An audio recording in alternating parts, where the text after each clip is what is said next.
have found our way. It's a brand new day, and we'll be making history. Are you with me? Won't you stay? We have come so far. This is who we are. And like the rising sun, we have just begun to play our part. This is the time we form the chorus. Lift your voice for those before us. We can rely on one another. Feel the pride, let's show our colors. We are heroes and dreamers. We are restless believers, stronger than ever. Never say never. Don't look back now, don't look back now. Rise up, stand with each other. We are sisters and brothers, fighting our place and running the race. We'll take our chance and seize the moment. Hold on tight and don't let go of all your hopes and dreams that light the way.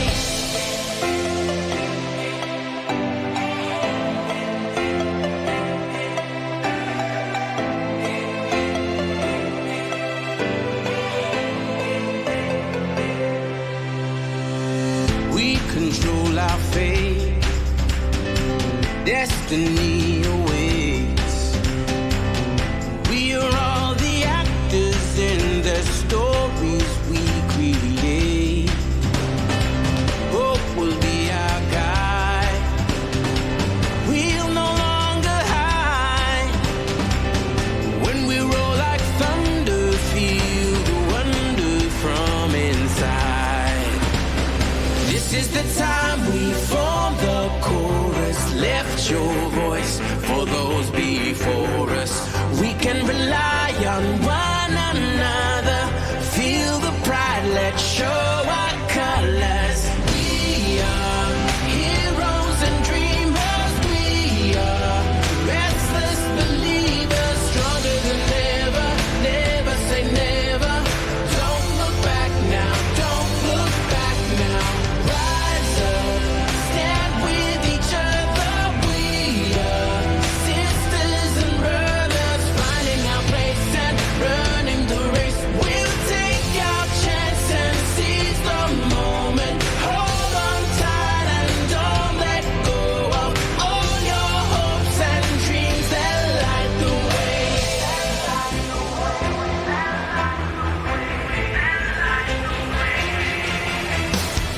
Watch me now, I feel the spotlight shining down. Everything's alright, standing proud. We'll make the walls come down. You will know that we can make our lives bigger and brighter. Realize we can be fighters. You will see what we were born to be. We are heroes and dreamers. We are restless believers, stronger than ever. Never say never. Don't look back now, don't look back now. Rise up, stand with each other. We are sisters and brothers, finding our place and running the race. We'll take our chance and seize the moment. Hold on tight and don't let go of all your hopes and dreams that light the way.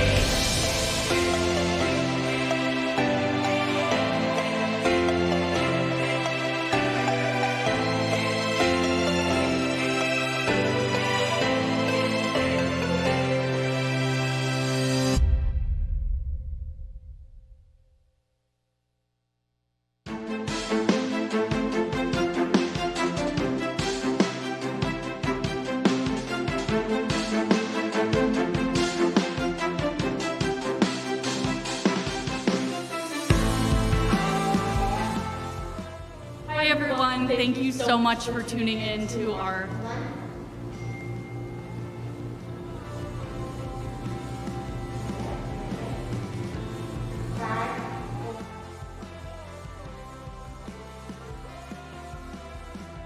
everyone. Thank you so much for tuning in to our special live broadcast in support of Yasamin Ansari's campaign for the Phoenix City Council right here in District 7. My name is Mackenzie, and I'm going to be moderating our event today. I'm also the Deputy Campaign Manager for Yasamin's campaign. I've been working with Yasamin for almost a year now on this campaign, and every day that I get the chance to work with her, I'm reminded that she is so brilliant and driven and eager to listen and learn. And I'm really excited for you all to see her in action today as we have some discussions and ask some tough questions about the issues that are facing District 7 and the city of Phoenix. Before I introduce our first special guest, I would love to thank our host committee for this event.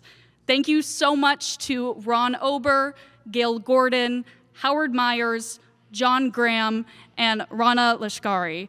Thank you so much for your support. We couldn't be more grateful. All right, so this is how the event is gonna work. We have a special guest, and then we'll have 3 panelists who will be asking Yasamin questions. Our first guest is Congressman Greg Stanton. Throughout his career, Greg Stanton has worked tirelessly to deliver results for Arizona families. Serving as the mayor of Phoenix from 2012 to 2018, he focused on building an economy rooted in innovation and trade. Under his leadership, Phoenix created thousands of quality jobs and recently saw the highest wage growth in the entire nation. Congressman Stanton has earned a reputation for working across the aisle to get things done. His biggest accomplishments in Phoenix were passed with bipartisan support. The city's investment in biosciences and higher education, support for small businesses, and national recognition for leadership on LGBTQ equality. In 2015, Stanton won re-election and successfully led one of the most ambitious transportation initiatives in the country, a bipartisan, voter-backed plan to extend Phoenix's light rail system, expand bus service, and improve thousands of miles of roadways over the next 35 years.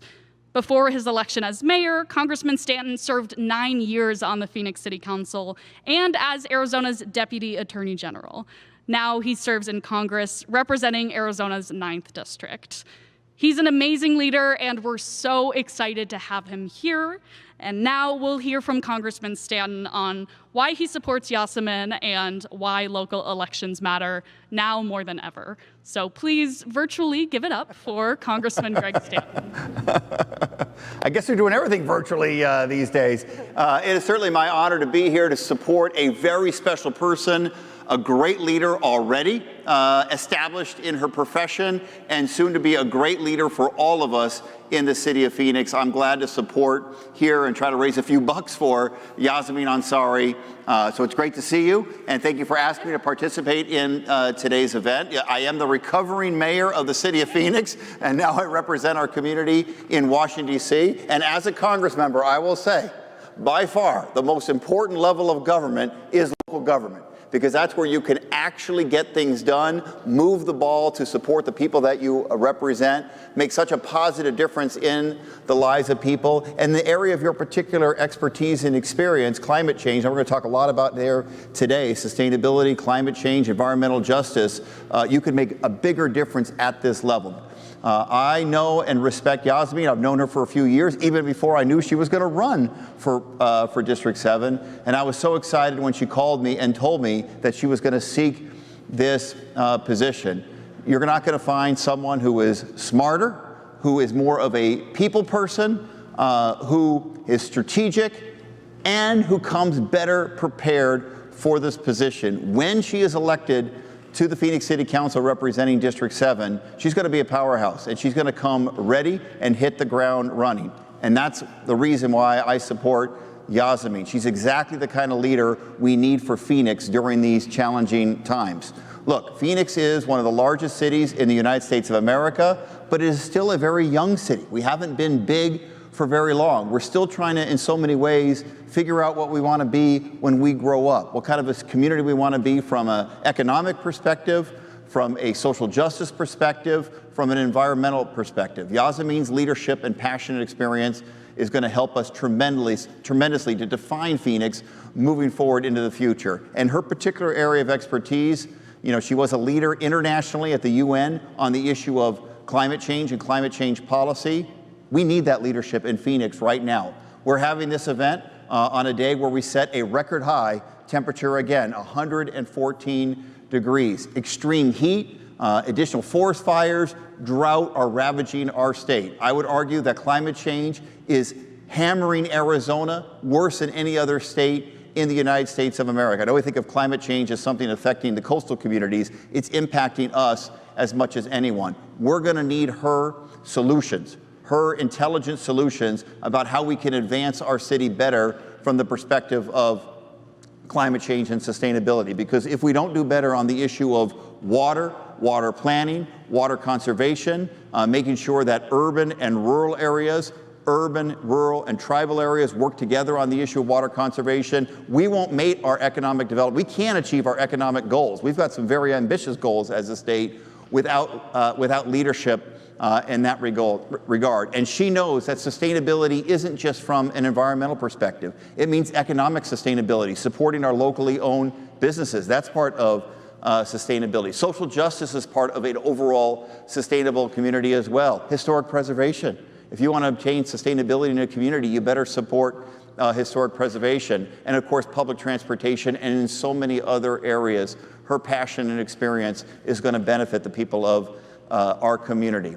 And so that's why I'm here. I'm here because I respect her, and I know she's going to do great things once elected, but we got to get her there. So I know you're going to hear this a lot throughout today's event, but please consider donating if you haven't already, and if you've already donated, please consider an additional donation, because this is not going to be an inexpensive operation for her to be able to get her very positive, forward-thinking message out to the people of District 7. So please consider making an additional contribution to Yasamin for Phoenix. Thank you so much, Congressman Stanton. We're so honored to have your support for this campaign, and we're just really excited to have you here. So thank you. Thank you. So we're going to take a very quick break, but when we get back, I'm going to get to introduce the woman of the hour, Yasamin Ansari. So stick around.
Hi, everyone.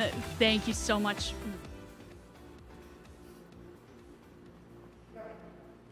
Hi, everyone. Thank you so much for sticking around for that quick break. I'm really excited to introduce our Phoenix City Council candidate for District 7, Yasamin Ansari.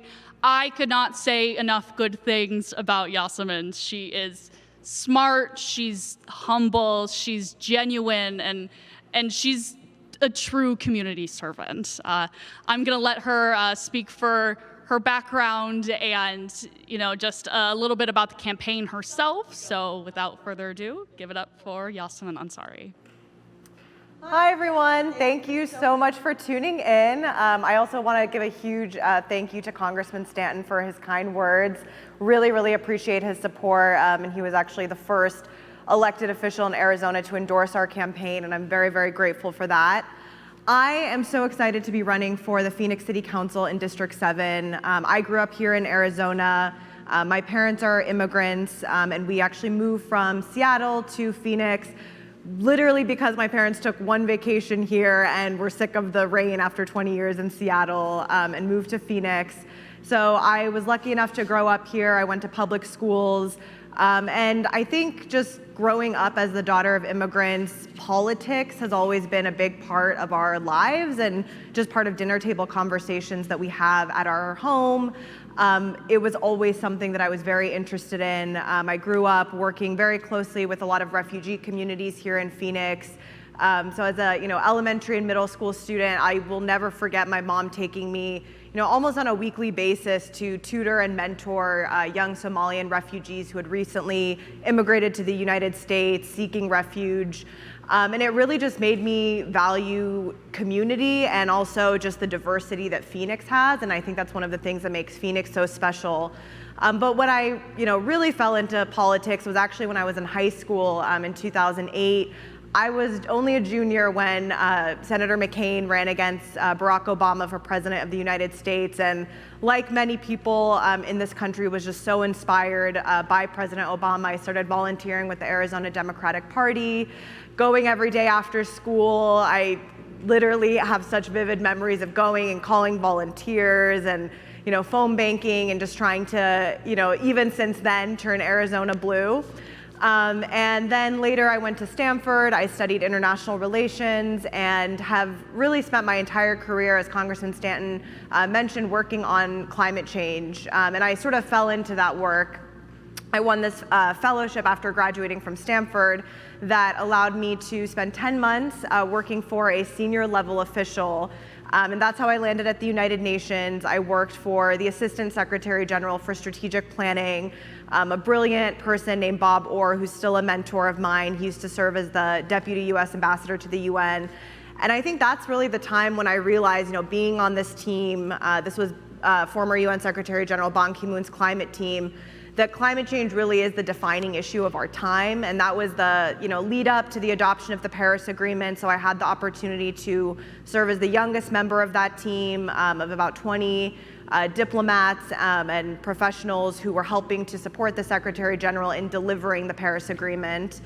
And then after that, I just decided to stick with it. I continued working at the United Nations. I served in leadership roles for several global climate summits, including the 2019 UN Climate Action Summit that took place last year. I led all of our youth engagement and public mobilization work. I've also had the opportunity to work with many cities around the country and around the world on their climate policies. And that is, kind of how this all came to be for me. I think a combination of the Trump election and being so incredibly frustrated with national politics and just everything that was happening. I, again, a daughter of immigrants who are from a country that, people from that country are now banned from the United States with the Muslim ban. And all of that coupled with my work on climate is when I really realized, cities can make such a big difference. Local government is so important. And if we really want to make a difference, we really need strong leadership at the local level. And I think Phoenix is just such an incredible place. We are the 5th largest and fastest growing city in the country, but we also have some of the worst air pollution in the entire country. We're 7th in the country for air pollution problems with devastating impacts on health. And that in District 7 in particular is very, very much a huge issue. So I'm really excited to be running. I think we've been running an amazing grassroots, people-powered campaign. My campaign manager, we're a young team. My campaign manager is undocumented himself, a dreamer. And we are working hard to reach every single resident in District 7. We've been calling, texting, knocking on doors. In August alone, we made about 100,000 phone calls to District 7 residents to tell them more about our campaign and how, you know, this is the first time in 12 years this seat is open, and I think it's really time to bring someone with new energy and openness and accessibility to City Council, and I'm excited to be that candidate, and I really hope to earn the support of District 7 residents, and I'm really excited for this event. Thank you so much, Yasamin. I'm so happy that everyone got to hear about your background and, you know, why you're running, because you're truly extraordinary, and you'll make a wonderful Phoenix City Council member. So we're gonna take a quick break, but when we get back, I'll introduce Congressman Stanton and Yasamin again, where they'll have a conversation about City Council and the reforms that we can make here in Phoenix.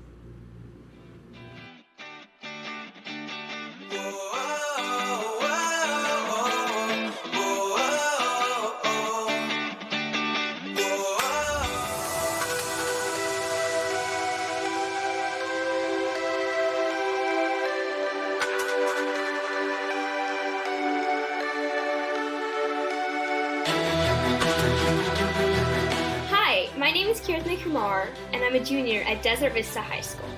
These past few months, I've had the pleasure on working on Yasamin Ansari's campaign as a high school intern, and it has been a blast. I wanted to tell you why I support Yasamin Ansari for Phoenix City Council. First, she has a strong stance on climate justice and an even fiercer policy proposal to make Phoenix a more cleaner and sustainable place to live in, especially in District 7. I also support her due to her rapid response to the ongoing pandemic by providing a substantial amount of resources to District 7 residents as well as Phoenix residents as a whole. Thank you.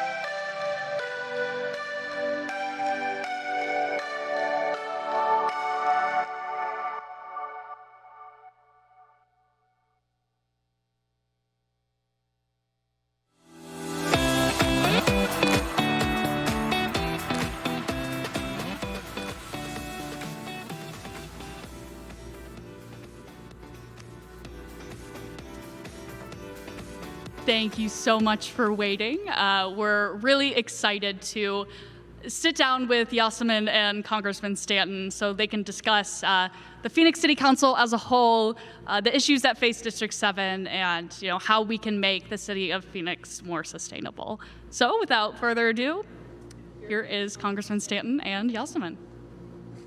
Well, thank you again for being here. Of course. So you served on the City Council for 9 years, which sounds like a lifetime, and then mayor. So I'm sure you have countless funny, interesting, important stories. But if you were to share one in terms of a, I guess, piece of advice for me or lesson learned, what would one story be? All right, I'll tell you a story in just a minute, but there's something else I wanted to point out. Okay. I didn't get a chance to get out there earlier. Look, why I admire you and why I am supporting you, because look, your resume is spectacular. I love it, the unique expertise.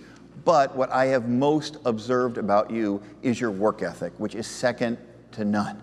And when you're on City Council in Phoenix, where you're going to be representing 200,000 people, like a City Council district by itself would be one of the largest cities in the state of Arizona, and you're going to have a small staff.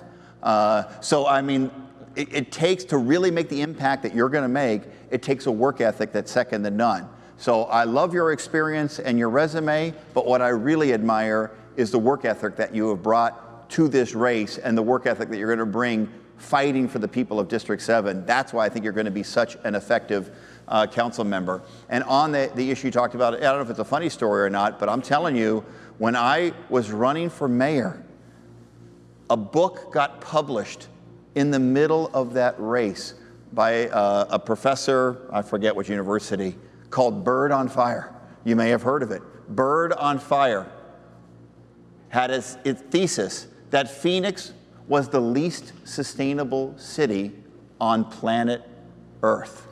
And I said, you know, like, here we go. This has got to be one of our top priority issues. It probably hadn't been as important on the top of the to-do list for the city leaders at that time, and we really rolled up our sleeves and got to work. Things like, of course, solar and tripling the amount of solar that we had on city buildings and moving our vehicles to alternative fuel vehicles and changing out all the LED streetlights, which made such a big difference, and passing the big transportation initiative. But I love that what you're going to bring to the table above and beyond that is really the issue of environmental justice. And I've read your policy papers, and that's another thing, people, I'm asking you to do. In addition to writing a big check, if you can, to Yasamin, or volunteering your time, if you can, to support her, is take the time to read her policy papers, because it's really one of the best prepared campaigns, the most detail-oriented campaigns that I've experienced for a first-time candidate running for city council, not just on her area of expertise on climate change, but also in areas on social justice, on gun safety, on environmental justice.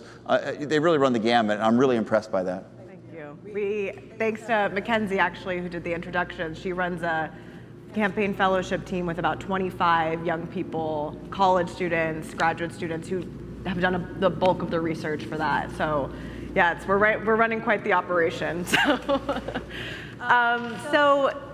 you are an expert on transportation and infrastructure, and I think, you know, when I think about Phoenix, you know, obviously great that we have light rail, and light rail is expanding, but we have a heavy reliance on cars, obviously.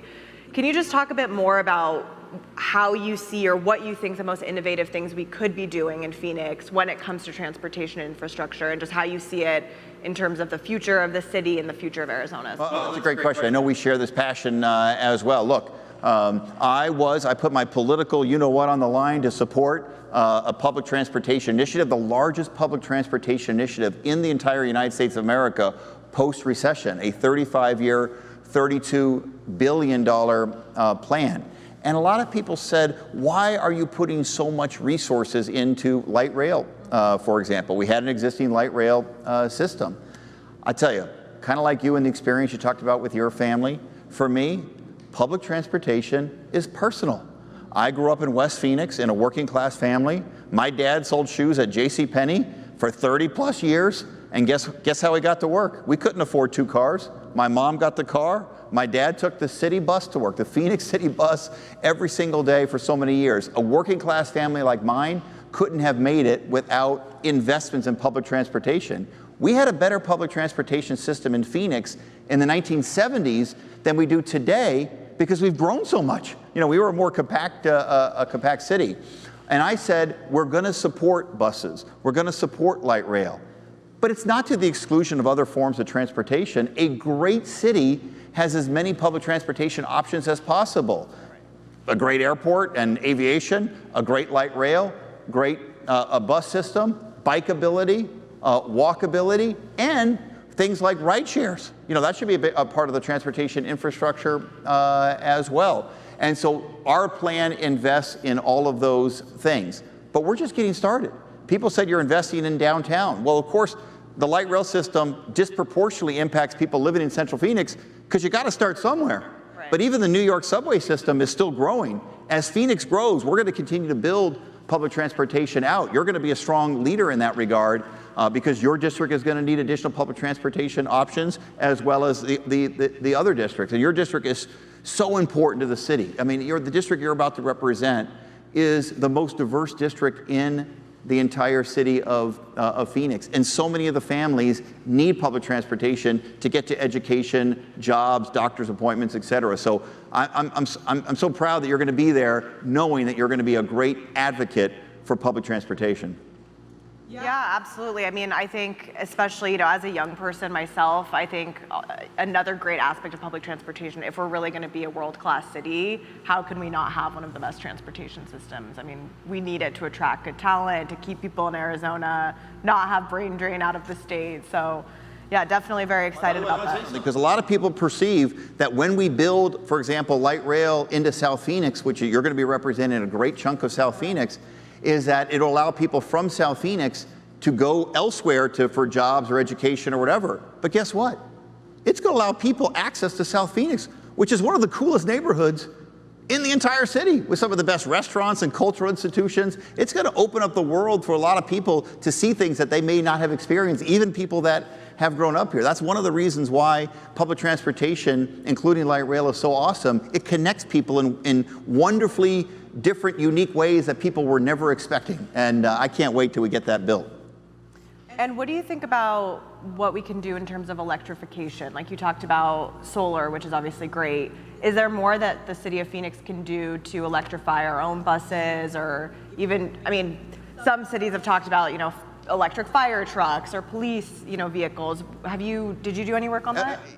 Yes, of course. And we obviously moved to have our fleet be moved to alternative fuel, including as much electrification. But the technology is moving forward. I think you're going to see that when you're there. The decision is going to be whether you have a council that really wants to invest, and whether you have a partner in the federal government that really wants to support the electrification of public transportation. In bills that we have passed through the Congress that I serve in, not the House of Representatives, not the Senate, we have proposed to invest a lot in electrification. And we need charging stations, because so many individual people are going to make the choice to move to an electric vehicle, but only if it's convenient in terms of charging. There's a very important public role in ensuring that you have the electrification opportunities throughout the city, and, by the way, in rural Arizona and in rural America, because rural America deserves to have electric opportunities, electric transportation opportunities as well.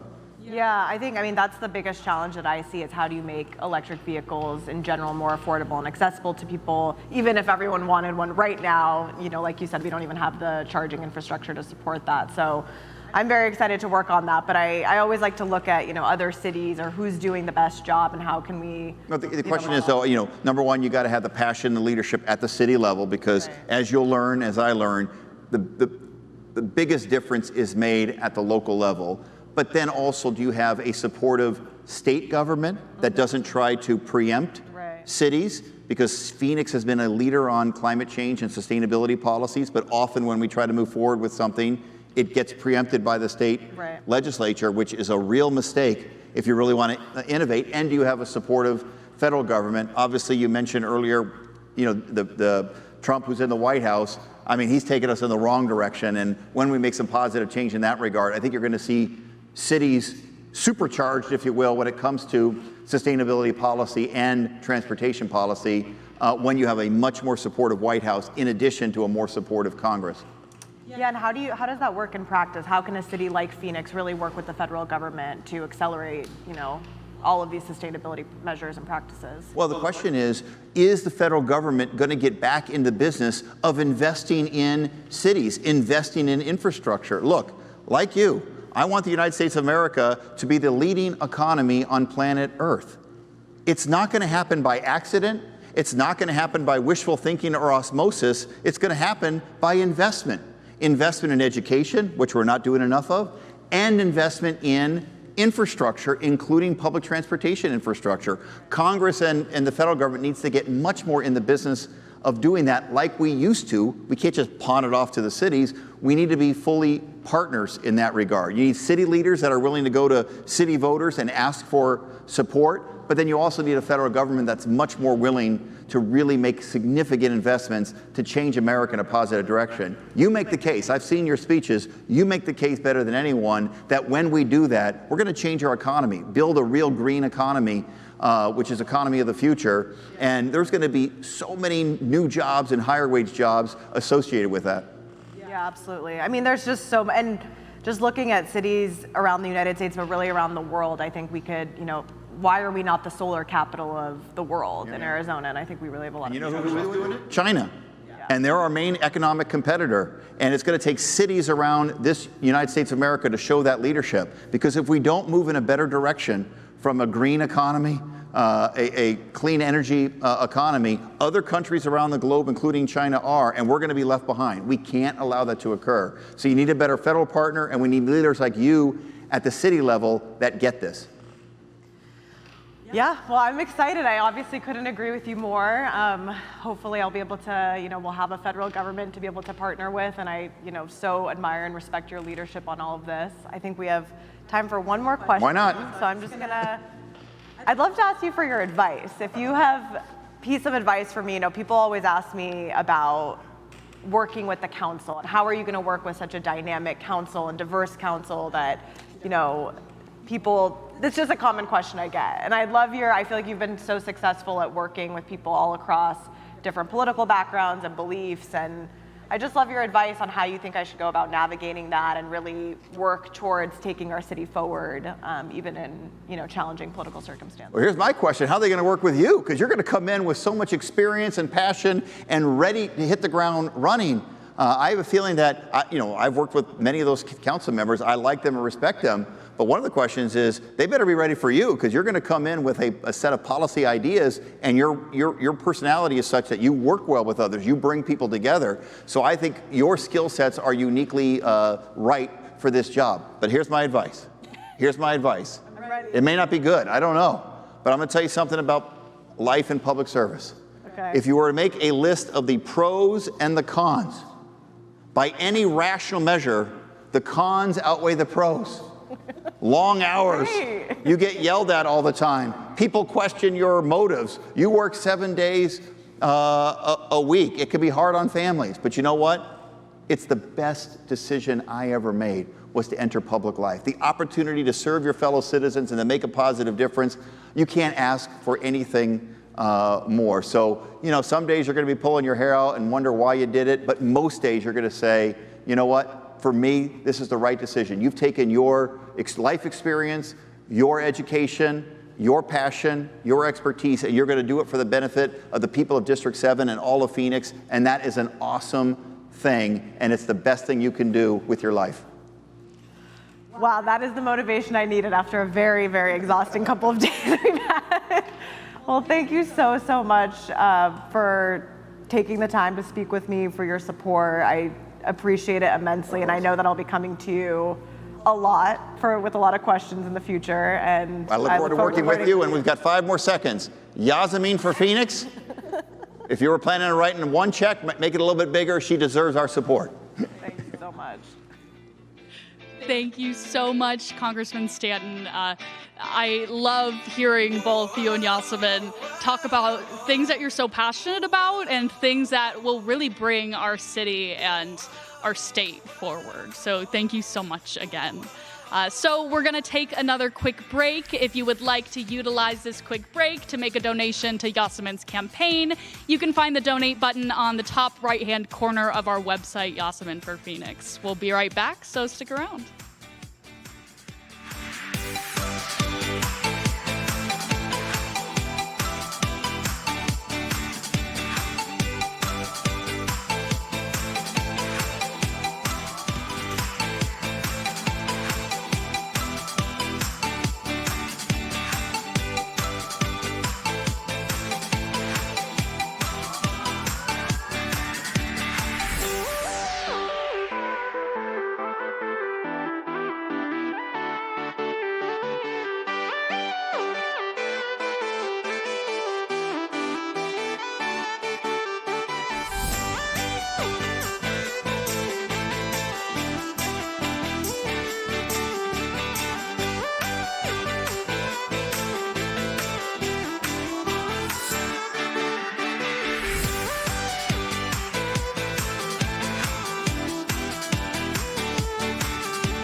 Hello, everyone. I'm so excited to introduce our first panelist of the night. If you've had the pleasure of meeting Oscar de las Salas, you would know that he is truly the most wonderful human being, and we're so excited to have him here. So Oscar is an architect, and he empowers project development for the Phoenix office of the multinational architecture firm Gensler.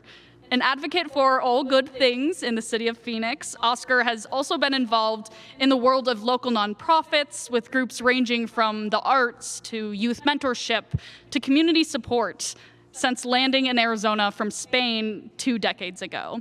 And fun fact, about 20 years ago, Oscar met Greg Stanton when he was a Phoenix City Councilman on a plane to Mexico as a part of an ambassadorship commission with the Phoenix Sister Cities program. Working as a volunteer and advocate for his LGBTQ community, Oscar has been recognized for his work by several community organizations, including last year when he and his husband were the honorary co-chairs of the 1 in 10 annual Fresh Brunch.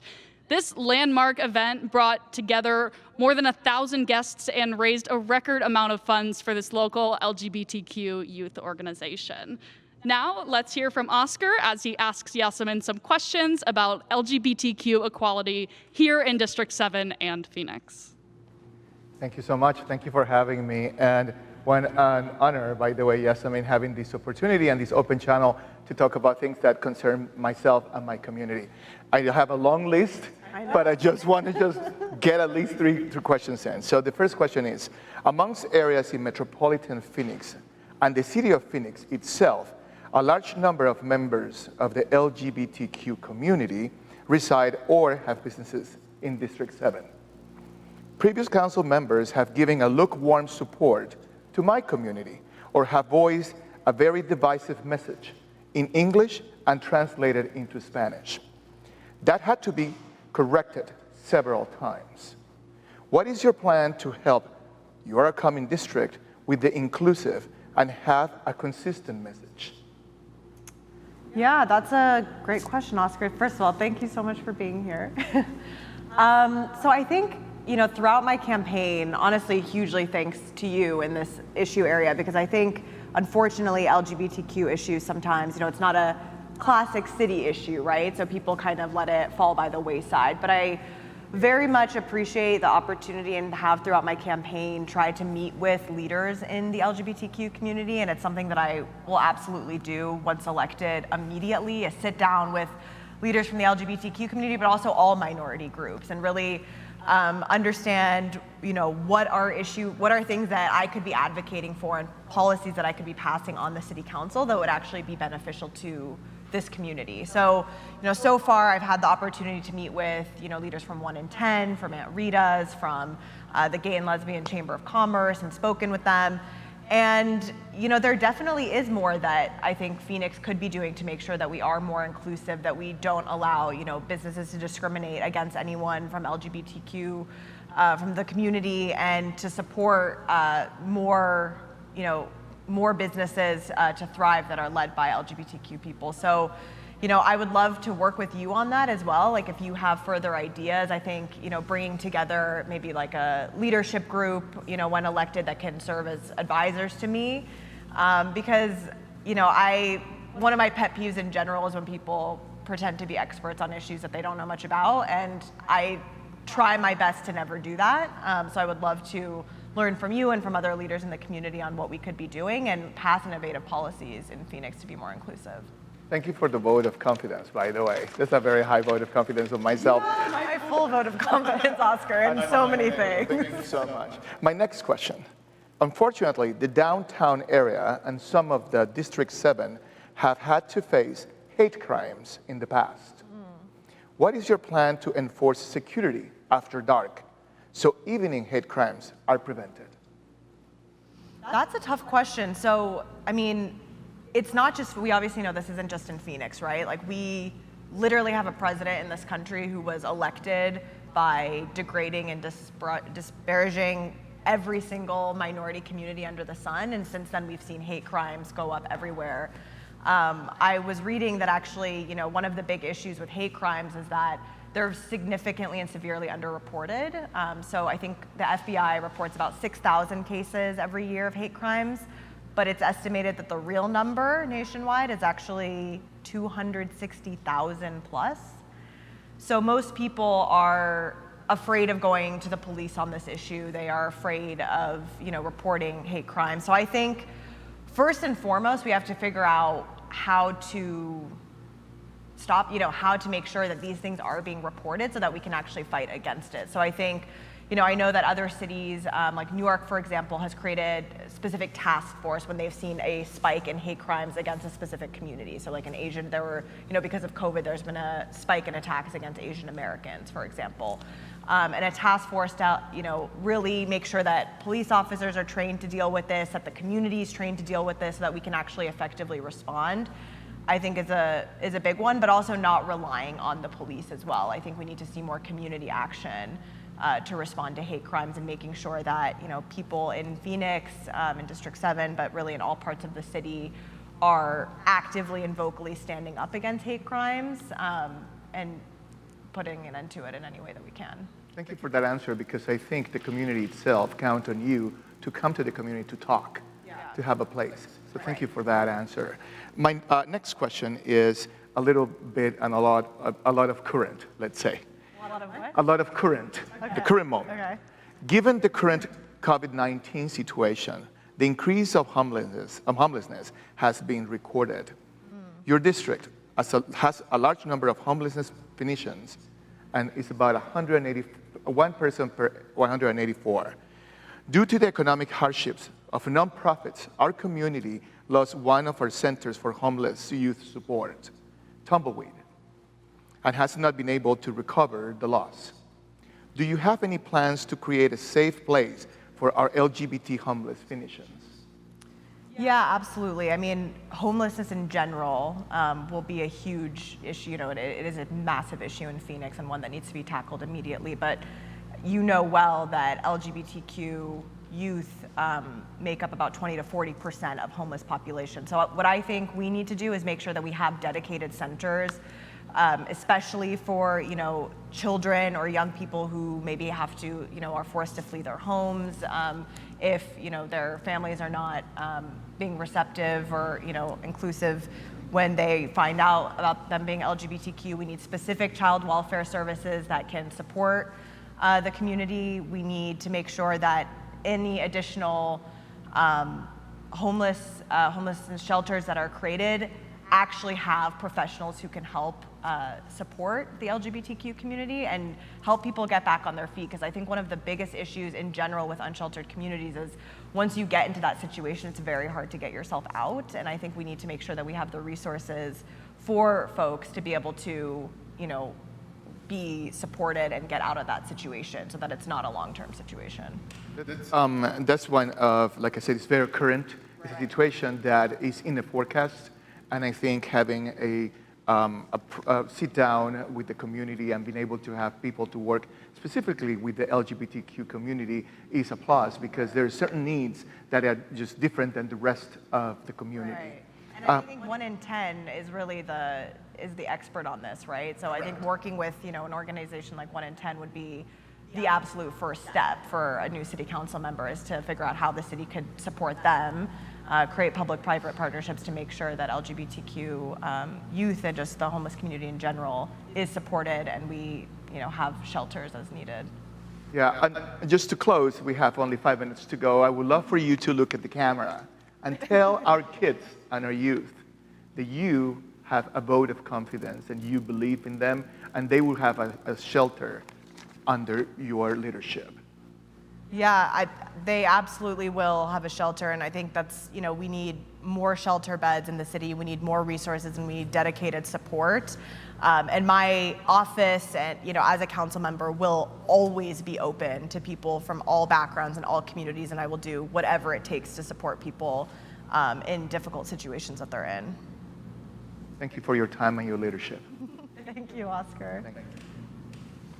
Thank you so much, Oscar, for your incredibly thoughtful questions. We're really happy to have you here and to have your support and ultimately to bring LGBTQ issues to light because they're incredibly, incredibly important. So thank you so much again. So we're going to take another quick break before we introduce our next panelist. If you'd like to take the time to make a donation to Yasamin's campaign, you can do so at the donate button in the top right-hand corner of our website. Stay tuned.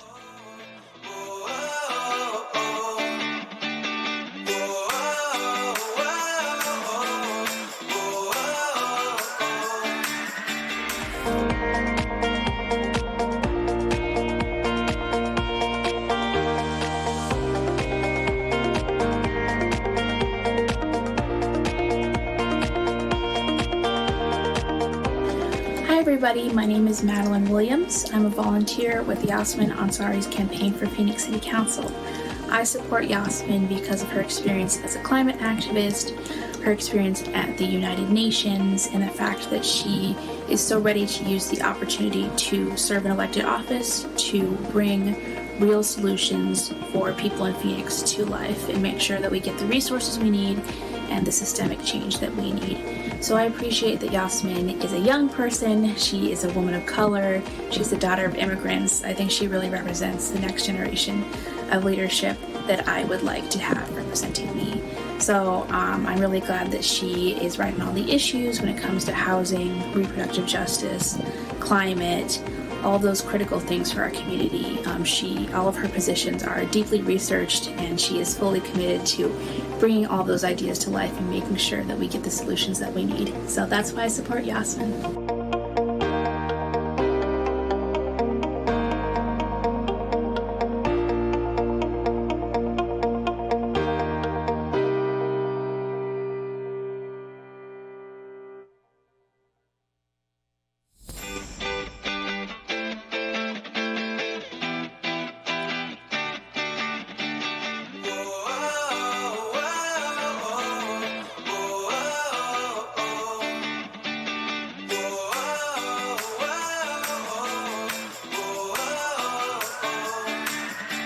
Thank you so much for waiting. I'm so excited to introduce our second panelist of the night, Maria Lopez. She's absolutely awesome and we're really lucky to have her here. So Maria Lopez is a District 7 resident and community advocate. She's the communications manager for Local First Arizona, a coalition of more than 3,000 local independent businesses and nonprofits working to build a vibrant, diverse, and sustainable Arizona economy. She's passionate about building a better state by engaging everyday people in local issues and by collaborating with businesses and community members who love their home and want to take it to new heights. Before jumping into the nonprofit world, Maria served District 7 residents through the district office of Congressman Ruben Gallego, County Recorder Adrian Fontes, and most recently, she helped elect Mayor Kate Gallego. Now please virtually give it up for Maria Lopez. Thank you so much. Thank you so much for having me, Yasmin. Thank you for coming. Super excited. And super excited to have yet another woman running to represent Phoenix. We've seen a lot of female leadership in COVID-19, and I hope to see more of it. That's true. So I will jump into the first question just because of the warm ride I had over here. It is no doubt that it's hot. Phoenix, for the matter of fact, had a 50-day streak of record-breaking 110-degree days. This is absolutely bonkers. We are a desert, but this is extreme to say the least. A large concentration of Phoenix residents are facing eviction. We have over 6,000 Phoenix residents who are homeless today. What are some of the ideas and policy proposals that you're bringing forward to bring affordable housing to Phoenix and stop this record breaking cycle of people either dying by a heat-related death or losing a home during this pandemic? Yeah, I mean, I feel like you brought to light so many different issues right now that are all very much intertwined, but require sort of like unique responses. So obviously we know that we have a huge, issue with not enough shelter beds in our city, Right. And not enough affordable housing. I think the last time I looked at it, we were 160,000 or so units short of affordable housing and housing in general to meet the demand that we have here. So that's problem number one. And then problem number two, like you said, is, it is so hot. We have so many people who are currently unsheltered and very few, cooling centers or places for people to go. So I do feel optimistic that the city is on a good path.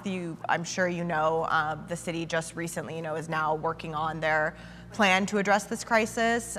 There are more shelter beds that are being worked on. We are converting hotels, to be able to house folks. We are supporting the development of more affordable housing. But I think, something that's important is also that we have to make sure that the entire city and all parts of the city are equal parts in addressing this problem, and it's not, the burden is not just on one part of the city. So I know, Los Angeles, for example, when they are, passed their most recent policies on this, they actually, one of the conditions was that every single city council district would have to make sure that they find space as well for unsheltered communities. And there's no reason why Phoenix shouldn't be doing the same thing. I absolutely support more shelter beds and want to get people off the streets as fast as possible into humane conditions, but also want to make sure that, every part of the city is part of the solution as well, and the state, to be quite frank.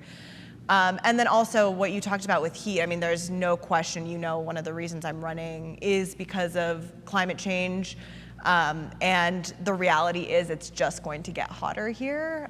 There's so many effects of the climate crisis that we're locked into no matter how radical how aggressive of action we even take now. So we need to make sure that we are converting, public spaces that we can during the summertime to cooling centers where people can go to stay safe.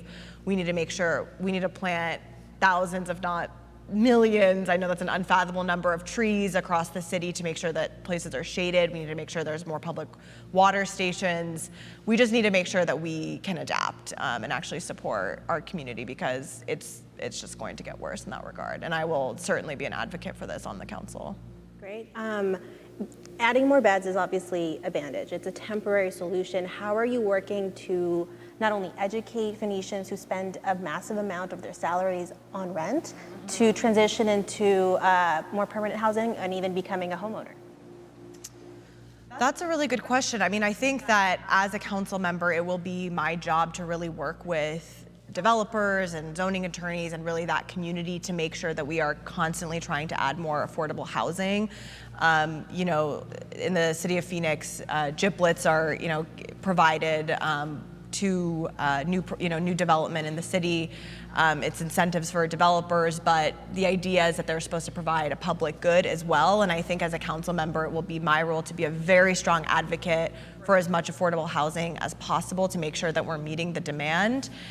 And also adding the sustainability element as well, and also, making sure that and I think zoning laws as well. This is something I need to learn a lot more about, but historically, zoning laws have been quite racist, not just in Phoenix, but across the country. And the way that cities are designed is really to keep Black and brown communities, segregated from wealthier neighborhoods. And we really need to make sure that we are building a huge variety of housing across the city, from duplexes, to fourplexes in different corners, making sure that, we move beyond just single family resident homes. And I think just more diversity in our housing is going to be key to meeting the demand.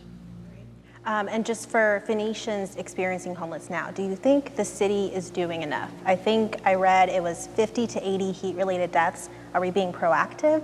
Because a lot of the times I'm walking around my neighborhood, when I see homeless people, I see police interaction. Are we being proactive about the matter? I don't think so, unfortunately. It's disgusting and it's inhumane what's been going on. And you're right, it's 50 to 80 already, and usually it's about 180 plus every year. And there's no reason why we should have people living in tents and sleeping on asphalt that's concrete I can't even imagine how painful and hot. So we do need to be more proactive and immediately, convert. In San Francisco, they immediately turned a lot of the hotels into shelter for people, and I think that's something that we can be doing more of. like you said, proactively before it gets to 115 degrees outside. Right. Great. Well, my next question will jump into the economy. Phoenix is the 5th largest city in America, and we've been leading in population growth for the last 10 years. So this is really our moment to decide how we grow. Usually stories of success are attributed to an out-of-state company coming in, renting a warehouse, and creating 5 jobs for 5 years. At my day job, I advocate for small businesses, and they're going through a lot right now. How as a city, how are you as a council member gonna proactively reach out to these businesses to make sure they have a fair shot at recovery? And this is from mom and pop shops in Desert Sky Mall, who is a 2-person team, accounting, and now trying to keep people afloat, to people south of the light rail, who on top of losses are gonna expect a lot more in the future. How do you plan to do outreach to these people? That's such an important question, and I'm really glad that you brought that up. I think that supporting our local small businesses get through COVID as proactively as possible is the only way we're going to not lose so much here in Phoenix. It's estimated that 20 to 25% of small businesses will not recover from this crisis. So I know, I want to give you credit because I remember, in the conversations we've had about this, I know that, the city's obviously providing grants, and a lot of nonprofits are also providing grants to businesses. But I think what's really cool that we could be doing is really providing more real-time resources of figuring out what are the top needs that small businesses that are local have right now, adapting, because they're not massive corporations, and how can I, support them as a council member. So, talking about the digital divide in education, I think applies to small businesses just as well, right? So if we're relying on computers and cell phones and everything to do so many different things now, we need to make sure that internet access across the city is equal.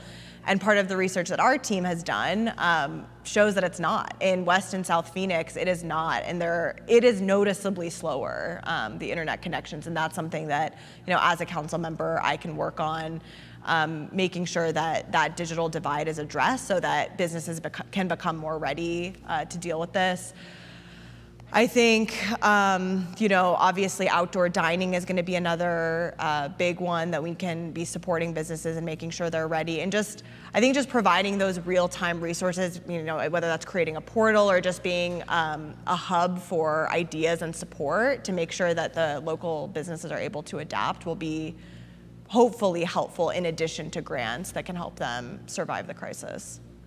Just for the audience out there, what are some of your favorite local businesses in the district? Oh my gosh. Well, I'm a coffee addict, so I drink like 4 or 5 cups of coffee a day. I love Fair Trade. I love Lola. I love Azucar.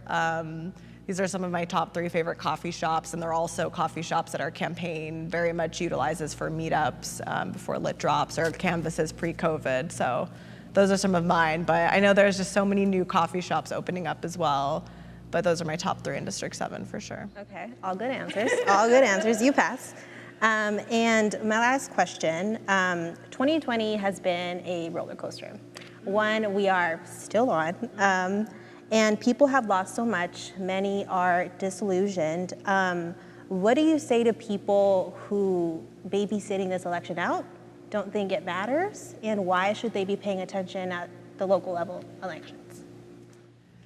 I would say to them that this is the most important election of our lifetime and that is the biggest understatement I could think I would ever say. I mean, to me, another 4 years of a Trump presidency is actually an existential crisis, and I don't think the United States will ever look the same after another 4 years with the kind of damage. Already the damage that's been done, both domestically in terms of how, people have been affected locally, but also our reputation abroad is just a mess. I mean, I previously worked at the United Nations, and honestly, just speaking with all my colleagues who are largely not Americans, from all over the world, it is really depressing how bad people look upon Americans in the United States because of the fact that we have Donald Trump as our president. And I was a Bernie Sanders supporter in the primary, but I think that no matter what your beliefs are, even there's so many Republicans supporting Joe Biden now, because I think it really is just about our basic respect and human decency. And I think local politics, honestly, that's why I decided to run for office, was because I was so frustrated with national politics. And I think people are realizing that it is your city council, it is your board of supervisors, it's your county attorney, all of these things that make the biggest impact on your day-to-day life. And for me, what I'm really excited about as a city council candidate is I will be working on things from speed bumps and repaving the roads all the way to reform and accountability of the police department and air pollution and climate change. It spans all of those things, and that's awesome. I'm so excited about that, and I think that a lot of people have been excited about our campaign because of that. And that's truly what I would say to people is get involved at the ground level, because you can directly have an impact on your own life, and that will help everything on upwards. If people are excited about a local candidate, and they go to vote for a local candidate, they're also going to vote at the top of the ticket as well. So I say that ever too often to people I talk to about. I think Phoenix voted on a lot of critical things at the beginning of this year, to cut recycling services or to keep a civilian review board. Very quickly, what are some of the core values you'll bring as a council member if elected? Couple things. I think for me, collaboration and bringing the community together are huge. Working on climate change, I've had to work with people from every type of background under the sun and every sort of belief. I've been in rooms with executives of oil companies who, of course, don't want to transition to renewable energy, and from people who don't even believe in climate science. And I think at the city level as well, and with local government, I will always work to bring people together to solve the different problems that our community has, because really that is my job, is to represent everyone. And it wouldn't be fair if I was just really representing only a subset of that and just the beliefs that I had. It's very important to me. So I will always be open, accessible, open to listening, because again, I am not an expert on so many things, and I really am excited to rely on and look to leaders in our community on what I should be doing and what sort of policies I could be advocating for. Great. Well, that is it. Thank you so much for having me. I can't wait to vote for you. I encourage everyone to register to vote by October 5th and get ready to make a huge difference this November. Thanks so much. Thank you so much, Maria, for your presence, for your insight. You're just so knowledgeable and passionate about this stuff. And we're so excited not only to have your support, but to have your input and to bring up these super, super important questions. So thank you so much again.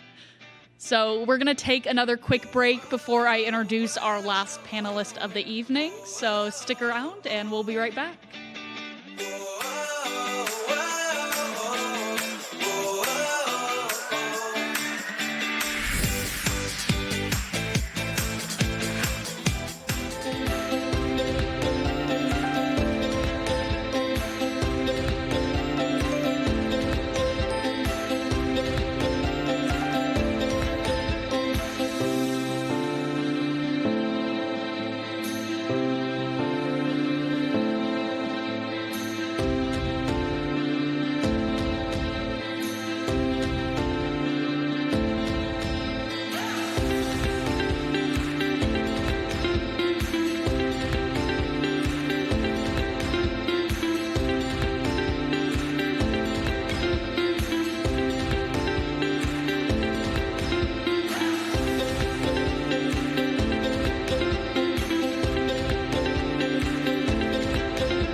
waiting during our brief break. I am so excited to introduce our final panelist of the evening, Wayne Rainey.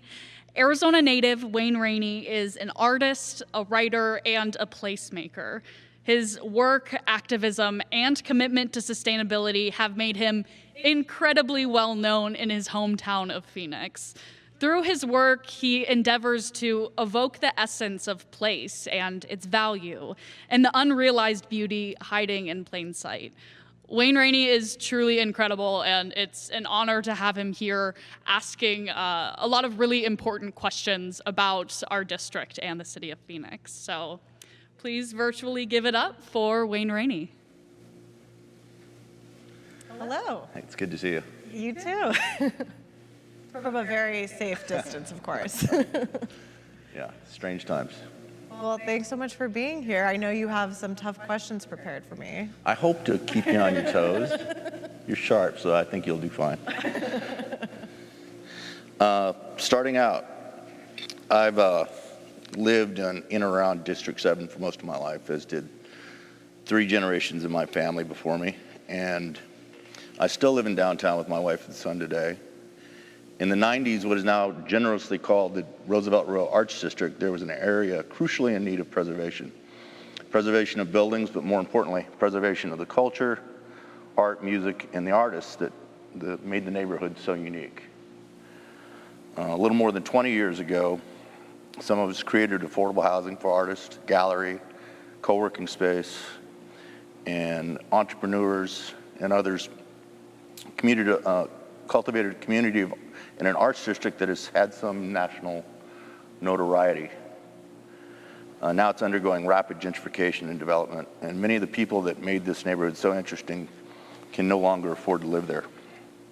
I needed to preface my question with all this because although we accomplished and built much over the last 20 years there, I think we failed miserably at one of the most important and basic goals, and that was we failed to keep critical options in the neighborhood that could stay affordable long term.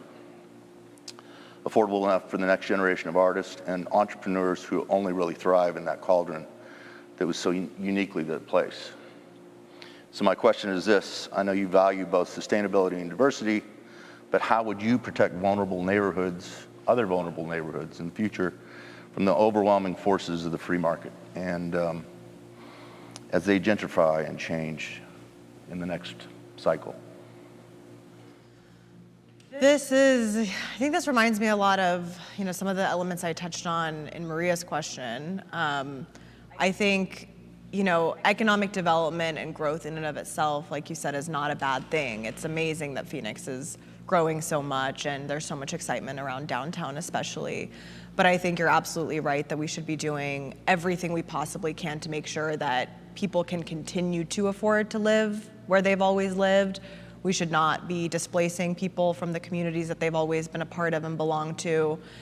And I think the most valuable thing that I could do if elected as a city council member is truly being a consistent and steadfast advocate for continuing to increase the diversity of our housing options here in Phoenix and making sure that we aren't only building luxury apartments that only, very small subset of our population can live in, but making sure there is mixed income housing, there are, just diversity in the options that are available to keep up with the demand.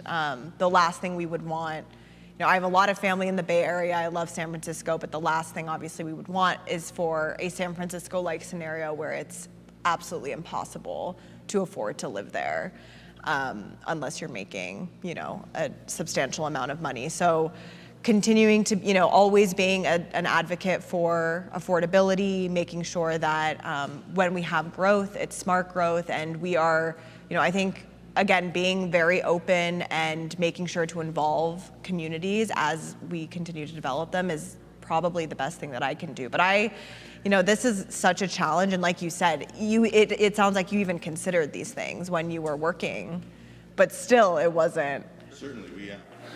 Some of the tools weren't as easy to use.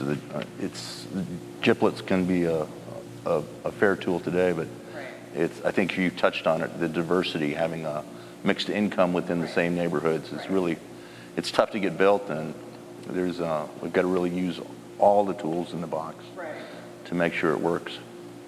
Yeah, and something that I feel like I've mentioned this several times, but again, I think it is my responsibility to really do the research and look at innovative policies that other cities around the country have successfully implemented, and also look at the mistakes that other places have made, right, to avoid those mistakes. Because I think a lot of times we just kind of, all we rely on is like what's already happened here in Phoenix, but there are so many examples around the country that we can look at and think like, how can we make sure to follow good practices and models and make sure that people can continue to live in the neighborhoods that they've grown up in. Good, thanks.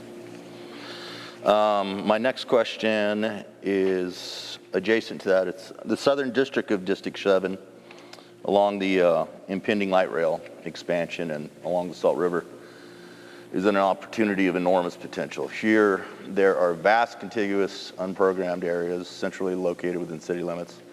Phoenix is at its edge and landlocked now. So when looking here, one can imagine Salt River transforming not only the perception of the desert city, but the reality.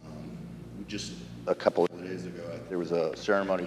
Salt River received a federal designation, one of only 120 in the country for urban waters federal partnership. What are your thoughts here? Because this is a massive opportunity and it will be fraught with challenges. Whole communities and business associations objected to even light rail because of the growing pains. And in some regard, they were not wrong. This future is several magnitudes more comprehensive and difficult. And so how would you help us live into the potential here and still protect those being taken advantage of in our most precious resource, the water? Yeah, I'm really personally very excited about the potential of the Salt River. I think that, you know, Phoenix and Arizona having the severe water issues that we have and water shortage problems that we have, I think you described it perfectly. It's a huge opportunity, also obviously very challenging, which is why, you know, I think it's been in the works for so many years. But with the, you know, little knowledge I have about it, I'm very excited about the Rio Reimagined project. I've spoken with Duke Ryder, who, you know, is in charge of this project, and I know that, you know, it was actually Senator McCain who asked the president of ASU, Michael Crow, to really spearhead this and bring ASU into the innovation of it. And I think the goals are just very exciting because it touches on everything that we've talked about. You know, revitalizing the Salt River can bring about jobs. It can bring about, you know, economic prosperity and development. It can, you know, enhance our public spaces, just be, you know, help address our water issues. It has so much potential. And I think, you know, ASU being such an incredible research institution, them being such leaders in this is really exciting. And I know the mayor is very passionate about this as well, and she has a history of working on this. So I'm generally just excited to work as a partner with her and figure out how, as the council in the city of Phoenix, we can really support that in a way that, like you said, preserves the character of neighborhoods, doesn't displace folks, but really takes advantage of the positive potential of it. It's an exciting possibility. My father, I grew up hearing stories from my father about going to dances down at the, I think it was the Crystal Ballroom in the riverbed, and it just seems like most of Phoenix has turned its back on the southern half, which is just one of the most beautiful parts, next to South Mountain, the biggest national park or city park in the nation. Yeah. All right, so this is a tough one. I wrote these questions a few days ago in advance of the forum, and as I prepared and pondered them, in the news again, there's a story of another person shot by the very instrument we have designed and employed to protect us. We should have added up to this by now. One should be enough. No doubt in a few days, Jacob Blake's name will be displaced by someone else's. In fact, when I Google searched man shot by the police this morning to do some fact checking, Jacob Blake wasn't even on the first results page anymore, and that's really just incomprehensible. I want to be clear and say that I think the job of policing must be one of the most difficult jobs one can choose. But the data is plain, and we must know by now that having the police police themselves is just not a reasonable concept. It's not working now, and honestly, it really has never worked for all of us. What do you say to people like me that believe it's time to reevaluate how we fund, train, and oversee the people we employ to protect and enforce the law? I would say that I'm with you. I 100% think that we need to reevaluate and reimagine what public safety means and what policing looks like in the United States. It is, there's just no words for everything that's happened. Things that have always been happening, frankly, but now because of social media, we actually sometimes see footage. And we know that, the Phoenix Police Department has historically been one of the most violent police forces in the country. I think this is one of the most challenging issues, to be completely frank with you, even as a candidate on the campaign. I think it's been one of the most challenging issues to really understand and again, look into what can be done to effectively address the systemic racism that I believe exists in our systems of law enforcement. As a first step, an immediate step, I think making sure that the new Civilian Review Board and the Office of Accountability and Transparency actually having teeth is going to be one of the most practical and concrete things that I could do when elected, because I was a very strong champion of that. I actually spoke at the city council meeting back in February, pre-COVID, when it was being debated and voted upon. And I think that is, going to be the absolute most important first step, because, I remember a woman was commenting and she gave an example. I think she was a PhD student, and she was saying, when I'm writing my dissertation, I don't have my fellow classmates or myself. The way the analogy was about how police officers are currently investigating themselves when there's use of force incidents that are clearly problematic. And I think making sure that that office has teeth, so that when there is a violent incident against someone by the police department, it is actually investigated transparently, and officers are dealt with, in response to that. So that's number one. I think we need to, it's interesting because when I was knocking on doors in the district before COVID, safety is the number one thing that is brought up. So I think we have this issue where on one hand, people feel, in certain parts of the district, people will tell you their police response times are incredibly slow, and that is an issue. But on the other hand, you have this, severe, disproportionate use of force against people of color in the district. So I think, we are under-training police officers and then asking them to do basically everything and respond to everything. So another key priority for me will be looking at alternative methods to not have police respond to nonviolent incidents. I think the idea of having mental health professionals, social service workers responding to so many different crises that police are just frankly not trained to do, and they shouldn't be asked to respond to those situations because they're not equipped. That is going to be something else that I think Phoenix needs to do, and other cities are doing that. I know, San Francisco has allocated about $100 million. We don't have that kind of money, but $100 million to, investment in Black and Brown communities. I think we need to be doing that as well, just making sure communities are invested in, and that's such a huge thing in District 7. So many parts of the, of the district, South and West Phoenix in particular, need more investment in mental health resources, in education, in public parks, just everything that makes a community feel safe. So, yeah, I guess a long-winded answer, but I don't want, I will do everything that I possibly can, and I'm looking forward to working with other council members who I know are passionate about this issue to really, do whatever we can to decrease and eventually eliminate use of force incidents by the police department, and then invest in our communities in a way that benefits them in the long term. That's great. I told you I was going to bring some tough questions. I really appreciate you taking the time. It is really tough, and that's, if it wasn't, it would have already been addressed, right? It is really tough, and I think the biggest challenge for me has been just this the wide array of views on it. Like I said, public safety and people not feeling safe having their kids walk around neighborhoods is one of the top things that people will tell me about when I ask them what is your number one concern. So there's that, and then there's at the same time this you know, I don't know if you saw the AZ Central article, but the data shows what people have been saying for years, which is the Phoenix Police Department has disproportionately used force against Black people and brown people. It's just, it's terrible. Well, thank you so much. I really appreciate you answered very well, in my opinion, and I'll do everything I can to help you. Your opinion means a lot. Thank you, Wayne. Thank you so much.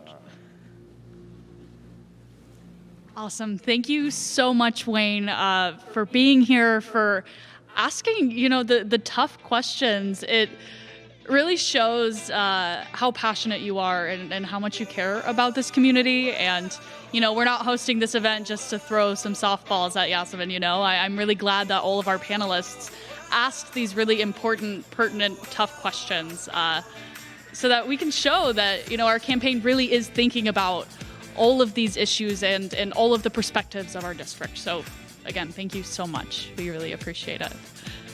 So we're gonna take one last quick break before Yasamin and I close out the event with a quick discussion on fundraising and where our donations are going towards in our campaign. So stick around and we will be right back to close the event.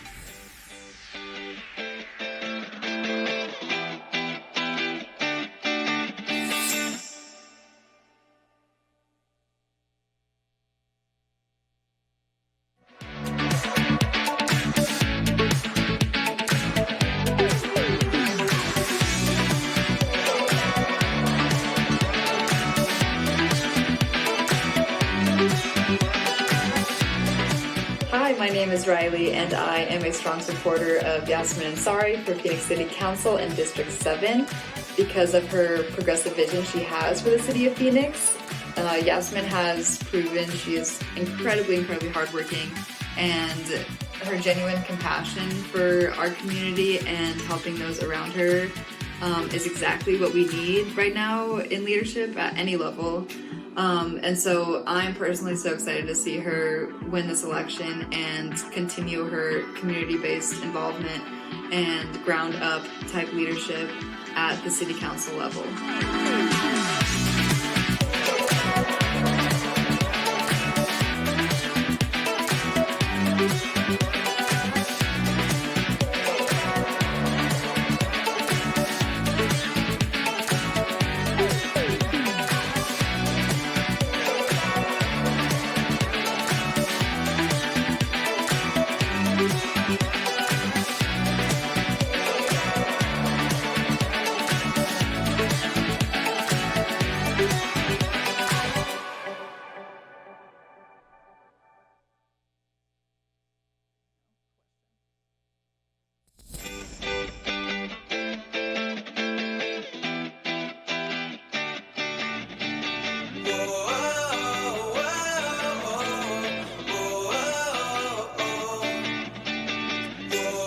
Hi, everyone. Thank you so much for sticking around for that final break. I want to thank you all so much for tuning in. Yasamin and I are going to close out this event by talking about fundraising and, you know, why we're holding all of these fundraisers and why it's so important that we raise the funds that we need to win in November.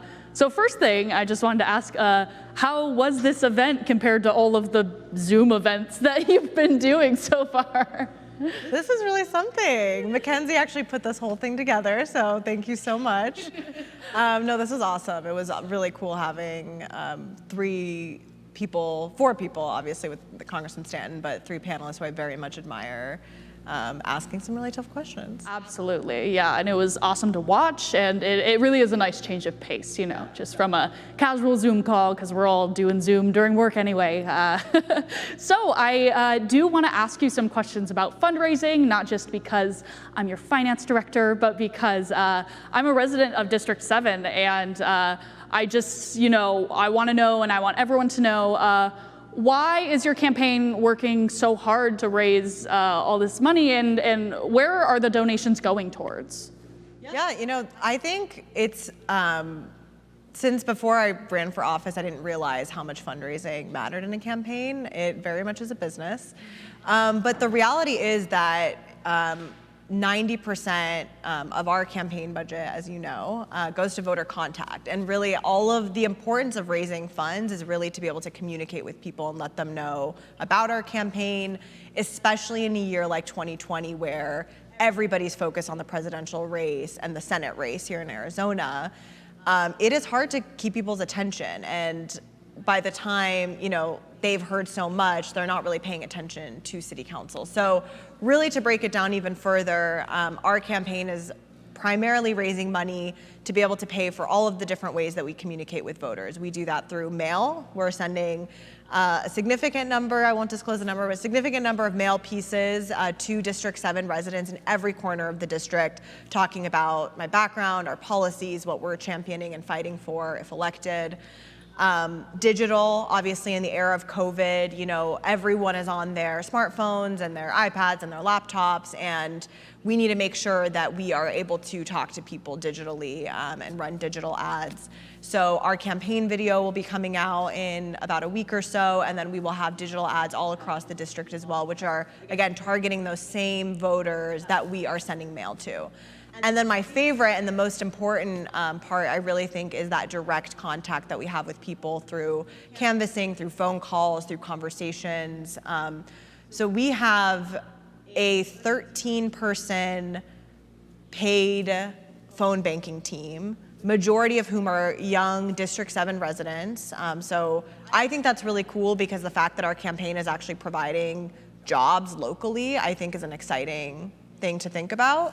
And the fact that so many young people are involved in the campaign is very exciting. So these 13 people make calls every single day from 4 to 8 p.m. in addition to, I would say, about 30 to 40 consistent volunteers that we have who volunteer as many hours a week as they can. But paying those folks, $15 an hour, a little bit more, is really important to us.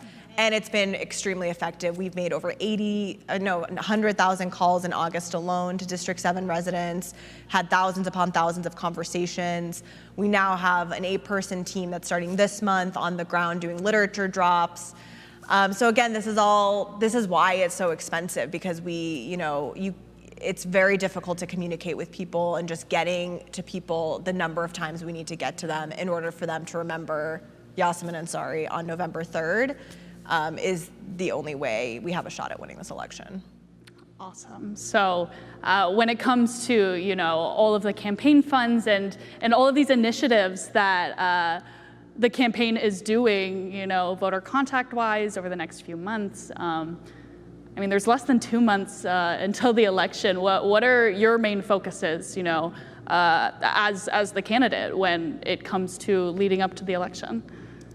Talking to people. That's the number one thing at this point for me. I'm going out every single day to talk to people who want to talk. Obviously with COVID, we're wearing masks and being safe and only speaking to folks who are comfortable. But my number one priority is going to be to make sure that people know about our campaign, that they know that we are working hard to earn their votes and making sure we get our message out. So that's what I'll be doing. Today we did a huge volunteer lit drop event where we reached 1,020 doors in the district. We had almost 20 volunteers there today, met at the park, and then were sent out. So I'm excited to do that every single day between now and November 3rd.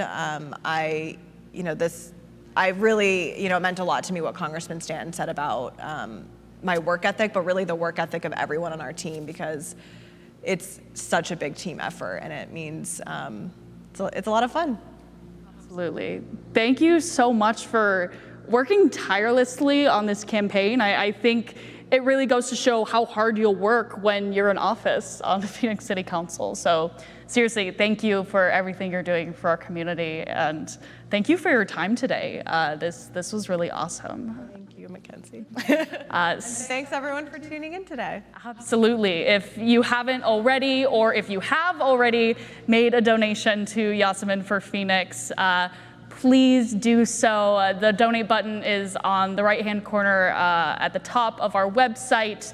Seriously, any amount makes such a big difference. As Yasamin said, it pretty much all goes towards voter contact, and voter contact is how we win this election. So again, thank you so much, Yasamin. You're amazing, and thank you so much to everyone for tuning in. I hope you have a great rest of your night.